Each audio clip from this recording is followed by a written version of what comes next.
जैसे ही तपती गर्मियों का मौसम आता है, निगाहें आसमान की ओर उठ जाती हैं। उम्मीद की जाती है कि कहीं से बादल आएं और सूरज की झुलसती किरणों से कुछ राहत मिल सके, धरती पर बूंदों की सौगात बरस जाए। आमतौर पर यह इंतजार लंबा खिंचता है, लेकिन इस बार यह कहानी बदल गई है। इस बार मानसूनी बादल जो हैं वो वक्त से पहले ही मेहरबान हो गए। मानसूनी हवाओं की सवारी करते हुए बादलों का कारवां बेहद तेजी के साथ अब आगे बढ़ रहा है। भारत के दक्षिणी छोर यानी केरल में इस बार मानसून तय समय से 10 दिन पहले यानी 23 मई को ही पहुंच गया है, जबकि सामान्यतः इसकी एंट्री 1 जून को होती है। केरल में झमाझम बारिश ने अगले ही दिन मानसून महाराष्ट्र में भी सक्रिय हुआ और मुंबई में तेज बारिश ने 5 दशक पुराना रिकॉर्ड को दोहरा दिया।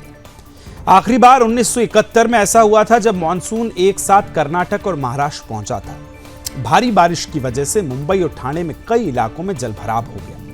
वर्ली मेट्रो स्टेशन, अंधेरी और पवई की सड़कों पर पानी भरने से लंबा ट्रैफिक लग गया है। साथ ही लोकल ट्रेन की सेवाएं भी और फ्लाइट्स तक प्रभावित हुई।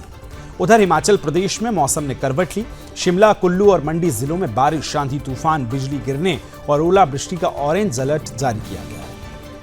अब छत्तीसगढ़ की बात करें तो वहां भी प्री मानसून एक्टिव हो चुका है और उम्मीद है कि 8 जून तक मानसून जो है वो राज्य में प्रवेश कर सकता है।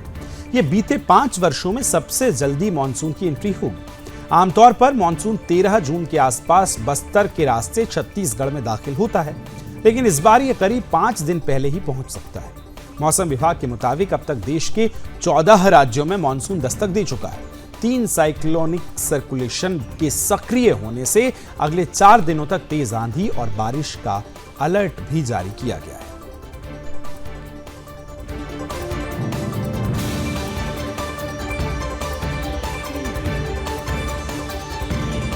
मेघ गर्जन की गतिविधियां अगले 4-5 दिन जारी रहेंगी। वहीं जयपुर संभाग, शेखावाटी, इसके अलावा भरतपुर संभाग और जो अजमेर संभाग है, इसमें भी अगले कम से कम 3 दिनों के दौरान, खासकर यदि देखें 28 से 30 मई के दौरान दोपहर बाद थंडरस्टॉर्म एक्टिविटी, मेघ गर्जन, तेज आंधी के साथ कहीं हल्की तो कहीं मध्यम बारिश होने की प्रबल संभावना है। इसके बाद देखेंगे तो 1-2 जून के आसपास बारिश की गतिविधियों में कुछ कमी होगी। हालांकि उत्तरी और पूर्वी भागों में कहीं कहीं थंडरस्टॉर्म एक्टिविटी और दक्षिण पूर्वी राजस्थान में भी छुटपुट इलाकों में थंडरस्टॉर्म एक्टिविटी का दौर जारी रहेगा। और जो हीट वेव का दौर फिलहाल साउथ वेस्ट राजस्थान में बना हुआ है, यह अगले 2-3 दिन जारी रहेगा। यानी कि अभी भी जैसलमेर, बाड़मेर, फलोदी और जो बीकानेर क्षेत्र है, इसमें अधिकतम तापमान 44 से 46 डिग्री सेल्सियस के बीच। चलिए 3 तस्वीरें आपको दिखाते हैं किस तरह से मानसून की एक्टिविटी नजर आ रही है। और वो अकोला महाराष्ट्र से पहली तस्वीर हम आपको दिखा रहे हैं। तेज हवाओं के साथ बारिश चल रही है। भोपाल मध्य प्रदेश, संभवतः ये एयरपोर्ट का नज़ारा है जहां तेज बारिश आपको नजर आ रही होगी। रामबन जो जम्मू कश्मीर है, वहां भी देखिए तेज बारिश हुई और उसके बाद जो परिणाम निकले हैं, बिजली के जो खंभे हैं, पेड़ हैं, वो गिर गए हैं। तो ये 3 तस्वीरों में आप साथ समझ सकते हैं कि भारत के कई अलग अलग हिस्सों में मानसून ने किस तरह से दस्तक दी है। और उसके बाद ये जो तस्वीरें निकलकर सामने आई हैं, वो भी हम आपको लगातार दिखा रहे हैं।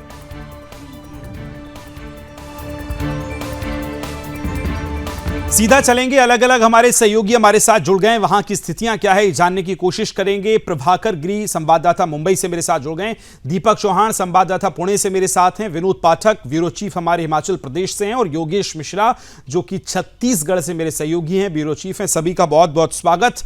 मौसम करवट बदल रहा है और रुख बदल रहा है। सबसे पहले चलेंगे दीपक के पास, क्योंकि इस समय महाराष्ट्र में एंट्री हुई है मानसून की और मुंबई और पुणे की हालात क्या हैं वो जानेंगे। दीपक, जरा ये बताइए पुणे में किस तरह से एंट्री हुई है इस मानसून की और आगे अगले 2-3 दिनों में किस तरह से मौसम रहने वाला है। दीपक। बिल्कुल विकास, जिस तरीके से मानसून जो है वो 10 दिन पहले ही आ चुका है। जैसे कि मानसून की शुरुआत जो है 1 जून से होती है महाराष्ट्र में, लेकिन ये जो शुरुआत जो है ये 18 तारीख से ही हो चुकी थी। जैसे कि गोवा में भारी बारिश हुई, उसके बाद जो बारिश है वो कोल्हापुर, सांगली, सातारा, पुणे और कई अन्य जो जिले हैं उन जिलों में वो जोरदार जो लगातार 4-5 दिन से जो बारिश शुरू है, इस बारिश में काफी नुकसान भी किसानों का हो रहा है। ये बेमाप बारिश जो है, इस बारिश को लेकर जो है कई जगहों पर जो है कई रास्ते ब्लॉकेज है, कई जगहों पर तो जो ट्रेनें की जो सुविधा है वो बंद की गई थी। जैसे कि मुंबई के हालात देख सकते हैं, कल और परसों की जो हालातें थी मुंबई में, मुंबई शहर में कई जगहों पर पानी भरा था, जो पिछले 5 साल में इतना पानी नहीं भरा था, उतना 2 दिन में ये पानी जो है वो यहाँ पर भर चुका था। लेकिन कहीं ना कहीं देखिए, जहाँ महाराष्ट्र प्रशासन हो या जिला प्रशासन हो, जो है लगातार जो है उनकी जो प्रयास है वो शुरू है। यहाँ पर रेड अलर्ट हो या येलो अलर्ट हो, वो जारी है कई जगहों पर। ठीक है, वाकई रेड दीपक, और इस समय मौसम तो सुहाना नजर ही आ रहा है तस्वीरों में जैसे हम देख पा रहे हैं। मैं आपके पास लौटूंगा, संवाददाता प्रभाकर के पास चलते हैं, क्योंकि जब भी महाराष्ट्र में एंट्री होती है मॉनसून की, मुंबई बड़ा खुशनुमा हो जाता है और मुंबई में अलग अलग तस्वीरें नजर आती हैं। प्रभाकर, क्या स्थितियां हैं मुंबई की, जरा दिखाइए और बताइए क्या मॉनसून की एंट्री कैसे हुई है।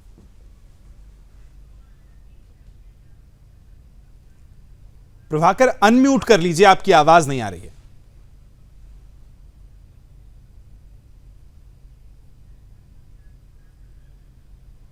आपको आवाज मिल रही है प्रभाकर मेरी? चलिए, आप म्यूट हैं, टीम आपको तब तक चेक करेगी। मैं लौट रहा हूं आपके पास। हिमाचल चलते हैं, वहां से विनोद पाठक मेरे सहयोगी जुड़े हैं। विनोद, तस्वीरों में पहाड़ हमेशा की तरह नजर आ रहे हैं, लेकिन क्या इन पहाड़ों पर बारिश का दीदार हो रहा है? आसमान में जो है बारिश वाले बादल नजर आ रहे हैं, क्या अभी मंजर है वहां का, बताइए। मौसम विभाग ने 1 सप्ताह तक 3 जून तक प्रदेश में बारिश का येलो अलर्ट जारी किया है। बीते दिनों भी यहाँ पर बारिश हुई थी। 2 दिन पहले शिमला के रामपुर में बादल फटा थे, इससे काफी नुकसान हुआ था, कई गाड़ियां बह गई थी। इसे प्रदेश में अभी भी मौसम विभाग ने अगले हफ्ते तक प्रदेश में भारी बारिश का अलर्ट जारी किया गया है। प्रदेश के शिमला सहित चंबा जो पहाड़ी इलाके हैं वहां पर बारिश होने के लिए अलर्ट जारी किया गया है और लोगों को भी आगाह किया गया है कि वो अपनी जो यात्रा है सावधानी पूर्वक करें। बीते साल भी यहाँ पर भारी बारिश का बादल फटा था, जिसमें 30 से ज्यादा लोग इसमें मारे गए थे। वहीं प्रदेश में अगर 400 से ज्यादा लोग मारे गए थे, जो कि बारिश के कारण हुआ था। इस बार भी प्रशासन पहले से ही अलर्ट है और लोगों को भी आगाह कर रहा है कि जब भी इस तरह की चेतावनी मौसम विभाग देता है तो उसे मद्देनजर रख के ही अपनी जो यात्राएं हैं वो करें।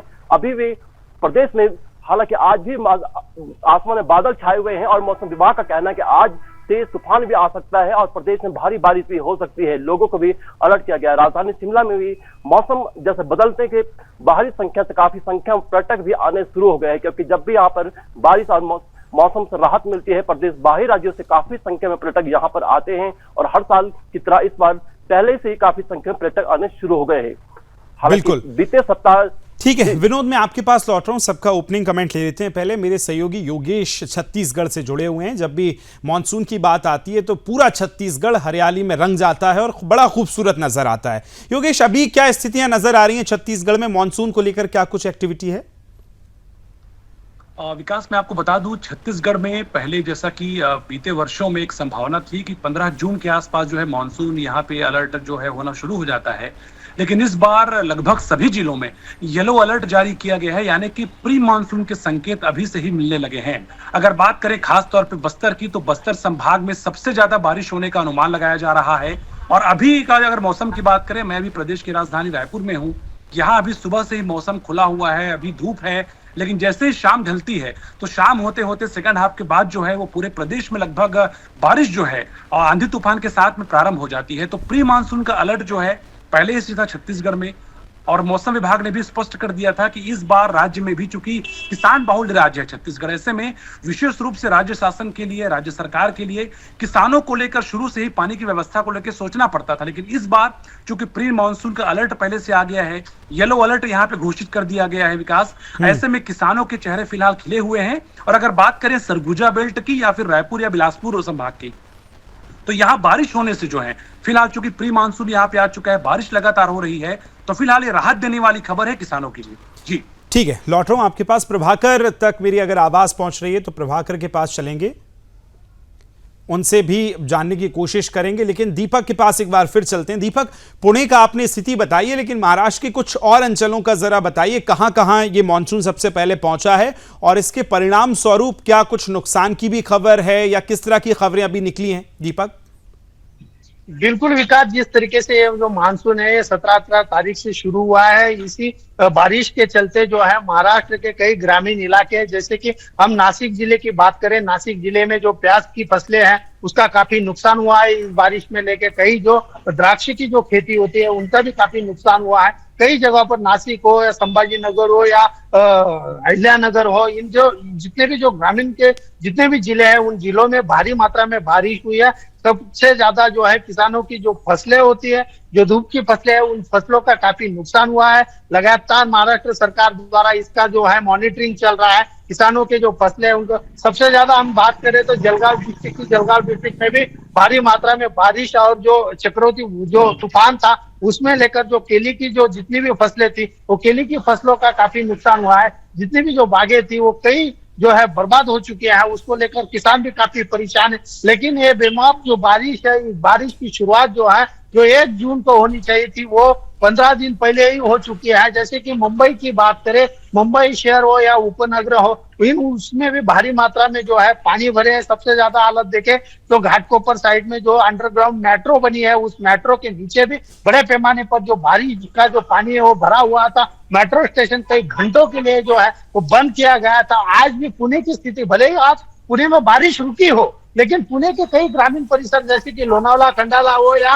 कई जो जगह है जैसे कि शिवनेरी किला हो, भीमाशंकर, बोरगिरी हो, यहाँ पर जो जितने भी डैम है उन डैम से कोई किसी भी तरह का पानी नहीं छोड़ा गया। लेकिन जो नदियां जो है जो बाढ़ से जो है वो बहुत ही तेज तरीके से बह रही है। जैसे कि हम अगर सोलापुर ग्रामीण की बात करें, सोलापुर ग्रामीण में कई जो सबसे जो पानी के लिए तरसने वाला जिला बताया जाता है, लेकिन इस साल जो है सबसे पहली शुरुआत उसी सोलापुर जिले से हुई है। उसी सोलापुर जिले से बारिश की शुरुआत हुई, वहां से वो बारिश जो है। चलिए दीपक, लौट रहा हूं मैं आपके पास। आपने अलग अलग जिलों का डेटा बताया। प्रभाकर, आपको आवाज मिल रही है तो मुंबई की स्थितियां बताइए जरा जल्दी से। मुंबई में इस वक्त मौसम जो है खुशनुमा है। इस वक्त कहीं भी ट्रैफिक की समस्या नहीं है। जो समस्या जो थी लगातार जो 2 दिनों से जो बरसात जो हो रही थी उसके कारण जो है कहीं ना कहीं ट्रेन का आवागमन जो है ठप पड़ गया था। ट्रेन लेट चलने लगी थी और लोग जो ऑफिस जाने वाले जितने भी लोग थे वो सब परेशान थे कि किस तरह सुबह के समय किस तरह अपने ऑफिस पहुंचे। और यहाँ पर जो है वर्ली कहे या दादर कहे, जो निचली जो इलाके जो है वहां पर हर वर्ष की तरह इस वर्ष भी पानी जल जमाव हो गया था।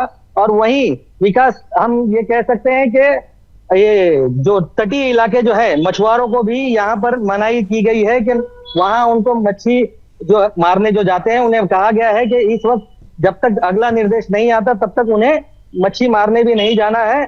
और निर्देश शायद जल्दी आ जाए क्योंकि इस पर मुख्यमंत्री उप मुख्यमंत्री की नजर, पैनी नजर इस पर है।